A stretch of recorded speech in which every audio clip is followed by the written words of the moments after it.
2,300 years ago, an army marched into these mountains and vanished from the history books.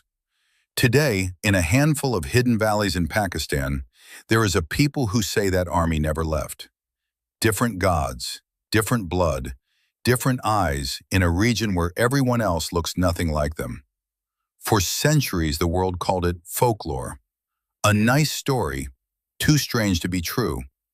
Then scientists sequenced their DNA, and instead of closing the case, they opened a fight that has not ended to this day. What they found didn't just challenge a legend.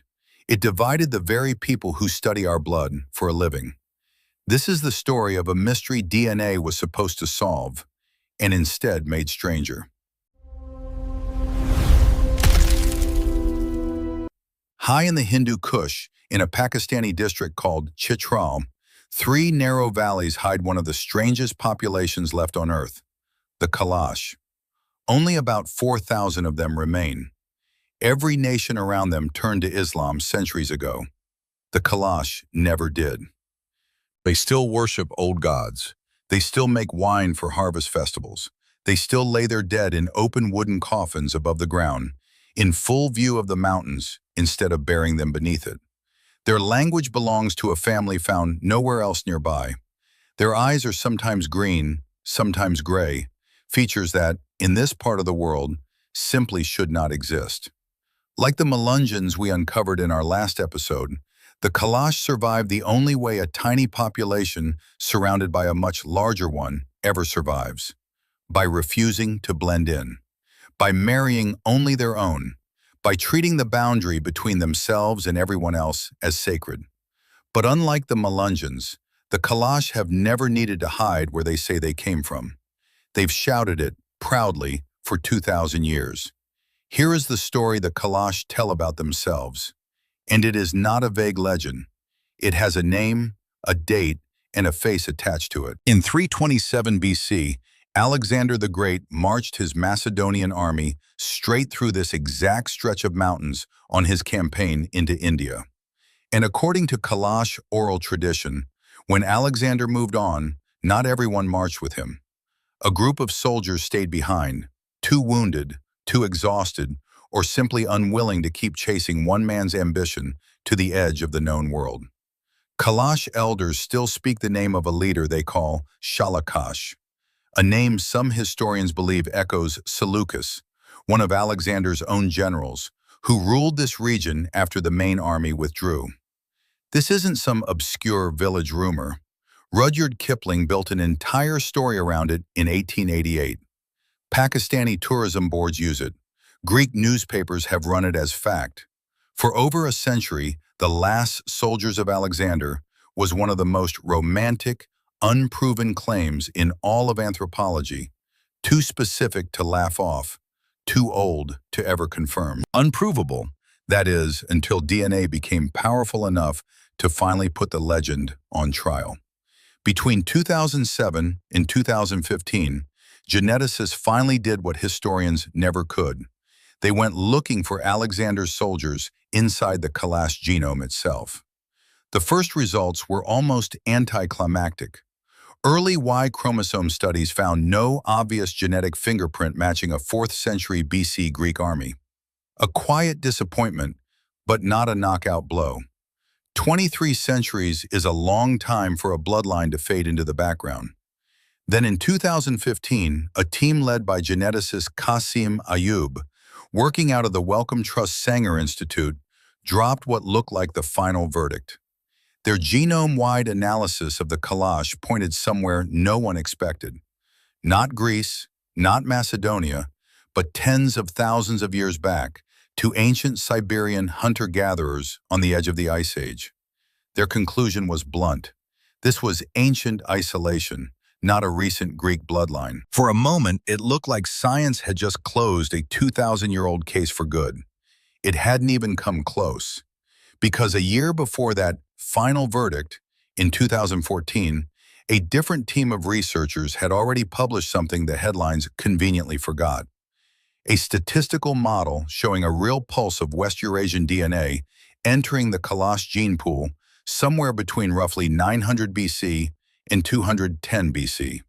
Read that window again, nearly 7 centuries wide, but sitting right inside it, almost daring you to notice, is the year 327 BC, the exact year Alexander walked through these mountains.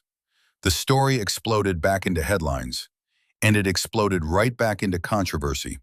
In 2016, a second team, led by geneticist Garrett Hellenthal, fired back, arguing the earlier ancient drift verdict had badly underestimated just how recent this genetic mixing really was. So by the middle of the last decade, two separate teams of serious, credentialed scientists had looked at overlapping Kalash DNA and walked away with opposite conclusions about the exact same slice of history. That fight was never resolved. It's still not resolved today. Three explanations are still standing. And unlike most mysteries this show has covered, not one of them has been knocked out. Explanation 1 says forget Alexander entirely. The Kalash's strange, pale-eyed appearance isn't a Greek gift at all. It's a fossil, a signature of ancient northern Eurasian ancestry that drifted into isolation tens of thousands of years before Alexander was even born. The same deep root that also shaped many Europeans far to the west. Under this theory, the resemblance to Europeans isn't a memory of an army. It's a coincidence written in deep time. Explanation 2 says something real absolutely happened, somewhere in that 900 to 210 BC window. But here's the twist almost nobody mentions. West Eurasian DNA doesn't mean Greek. It could mean Persian administrators. It could mean traders moving silk and silver through the mountains. It could mean any of a dozen steppe migrations that rolled through this exact corridor over those same 700 years. Alexander's army is one suspect in a lineup of many, and the DNA alone can't put a name to the face. And then there's explanation 3, the one almost nobody talks about, and maybe the strangest of all. Kalash oral tradition doesn't only speak of Alexander. It also speaks of an older, half-forgotten homeland called Siam, one that some researchers place not in Europe, but far to the east, possibly in Southeast Asia. Under this theory, the Alexander legend might be a costume laid over an older, deeper migration story, borrowed later once Greek culture became the region's new prestige language, dressing an ancient memory in a more famous name. 3 theories, 3 separate teams of scientists, 0 agreement, and every single one of them is still technically alive. Here's the part almost no documentary about this will tell you honestly. DNA is extraordinary at proving that people mixed. It is far weaker at proving exactly who they mixed with, especially in a mountain corridor that dozens of different peoples march through for 1,000 unrelated reasons. The Kalash case isn't a science documentary cliché where the truth gets revealed in the final act. It's something rarer and more honest. 2 respected teams, publishing in the same major journal, looking at overlapping evidence and simply disagreeing. That's not science failing. That's what science actually looks like while it's still in the middle of a fight it hasn't finished. The legend is old, specific, and irresistible. The data is real and still refuses to pick a side.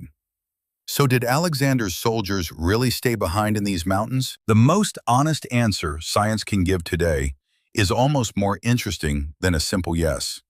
Probably not that exact army, but almost certainly a people shaped by real, repeated waves of outside contact, moving through one of the most walked-over mountain corridors in human history. We can narrow the window down to centuries.